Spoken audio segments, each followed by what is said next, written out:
দীর্ঘ ৭.৫ মাস রেবতী নক্ষত্রে রাহুর অবস্থানের পর আগামী ৫ই জুলাই ২০২৪ শুক্রবার সন্ধ্যা ৬টা ৯ মিনিটে তার গোচরের পরিবর্তন ঘটিয়ে পরবর্তী নক্ষত্র তথা উত্তর ভদ্রাপদ নক্ষত্রে প্রবেশ করবে।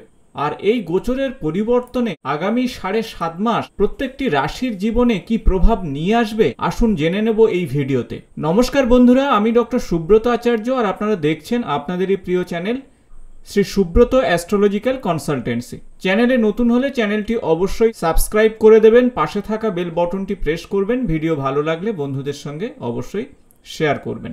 আগামী ৭.৫ মাসের জন্য রাহু মীন রাশিতে নাক্ষত্রিক গোচরের পরিবর্তন ঘটাচ্ছে, অর্থাৎ রেবতী নক্ষত্র থেকে উত্তর ভদ্রাপদ নক্ষত্রে প্রবেশ করবে এবং আগামী ১৬ই মার্চ ২০২৫ রবিবার সন্ধ্যা ৬টা ৫০ মিনিটে উত্তর ভদ্রাপদ নক্ষত্র থেকে পূর্ব ভদ্রাপদ নক্ষত্রে প্রবেশ করবে। তাই আসুন জেনে নেওয়া যাক এই নাক্ষত্রিক গোচরের পরিবর্তন কি প্রভাব নিয়ে আসবে আপনার জীবনে। প্রথমে আমরা জেনে নেব রাহু আসলে কি। বৈদিক অ্যাস্ট্রোলজি অনুযায়ী বা বৈদিক জ্যোতিষশাস্ত্র অনুযায়ী রাহু হলো একটি ছায়া গ্রহ।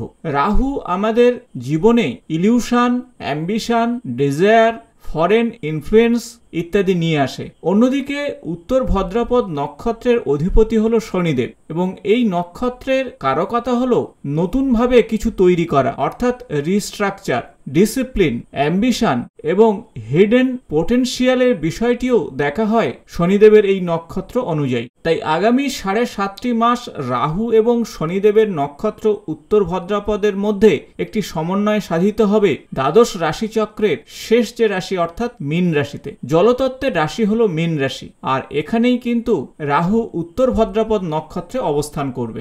আজ এই ভিডিওতে আপনাদের সঙ্গে শেয়ার করব আগামী ৭.৫ মাস রাহুর নাক্ষত্রিক গোচরের পরিবর্তনে কুম্ভ রাশির জাতক কিংবা জাতিকাদের জীবনে কি ধরনের শুভ বা অশুভ ফল আসতে পারে। দ্বাদশ রাশিচক্রের একাদশ রাশি হলো কুম্ভ রাশি এবং আপনার রাশির অধিপতি হলো শনিদেব। আপনার রাশির অধিপতির নক্ষত্রে অর্থাৎ শনিদেবের নক্ষত্রে রাহুর গোচরের পরিবর্তন ঘটছে। জ্যোতিষশাস্ত্র অনুযায়ী রাহু হলো ছায়া গ্রহ এবং বিভিন্নভাবে আপনার জীবনে প্রভাব ফেলবে এই নাক্ষত্রিক গোচরের পরিবর্তনে। দ্বিতীয় ঘর থেকে আমরা পরিবার, সম্পদ, অর্থ, কথাবার্তা বলার দক্ষতা ইত্যাদি বিচার করি। অন্যদিকে কুম্ভ রাশি হলো স্বাধীনতা, উদ্ভাবন এবং মানবতার প্রতীক। তাই মীন রাশিতে এই রাহুর নাক্ষত্রিক গোচরের পরিবর্তনে আসুন দেখে নেওয়া যাক কি ফল নিয়ে আসবে আপনাদের জীবনে।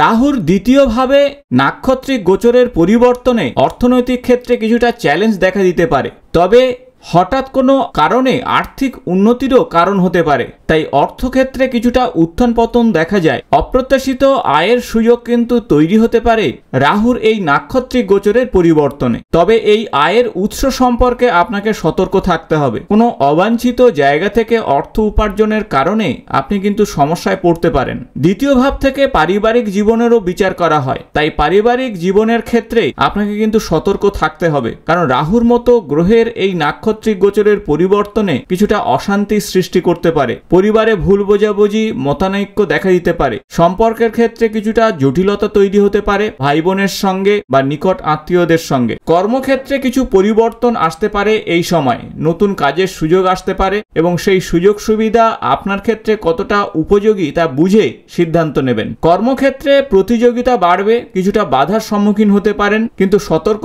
থাকলে বা কৌশলগত চিন্তাভাবনা করলে এই সমস্যা থেকে সহজেই আপনি বেরিয়ে আসতে পারবেন। শরীর স্বাস্থ্য সংক্রান্ত বিষয়ে সতর্ক থাকতে হবে, বিশেষত খাদ্যাভ্যাসের বিষয়ে, জীবনযাত্রার বিষয়ে। তাই খাদ্যাভ্যাস এবং জীবনযাত্রার বিষয়ে সতর্ক থাকলে শরীর স্বাস্থ্য আপনার নিয়ন্ত্রণে থাকবে।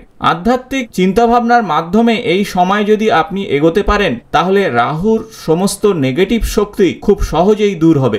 আত্মবিশ্বাসের প্রতি অবশ্যই খেয়াল রাখুন, মানসিক চাপ বা উদ্বেগ থেকে নিজেদেরকে দূরে রাখুন, আইনি কোনো জটিলতার মধ্যে যাবেন না এবং সেই সাথে গাড়ি চালানোর বিষয়ে অবশ্যই সতর্ক থাকুন।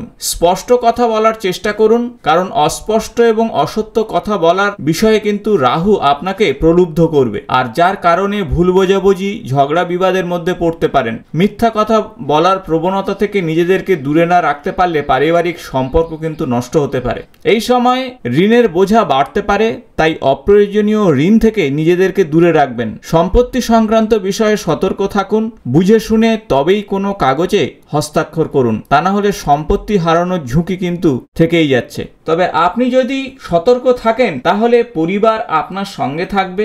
এই সময় যতটা ননভেজ থাকবেন, অর্থাৎ মাছ মাংস নেশার দ্রব্য থেকে দূরে থাকবেন, ততটাই আপনার জন্য ভালো হবে। নিয়মিত ধ্যান, যোগা এগুলো করুন, সৎ এবং সত্যবাদী থাকুন, কথা বলার আগে ভেবেচিন্তে বলুন এবং আর্থিক বিষয়ে সতর্ক থাকুন। পরিবারের অন্যান্য সদস্যদের সঙ্গে যোগাযোগ বজায় রাখুন, নিয়মিত ধর্মীয় কোনো অনুষ্ঠানে অংশগ্রহণ করুন এবং প্রয়োজনে অভিজ্ঞ জ্যোতিষীর পরামর্শ নিন। সেই সাথে হনুমান চল্লিশা পাঠ করুন, ভগবান শিবের পূজা অর্চনা, শিবলিঙ্গে জল নিবেদন, সঙ্গে ওং নমঃ শিবায় মন্ত্র জপ করুন।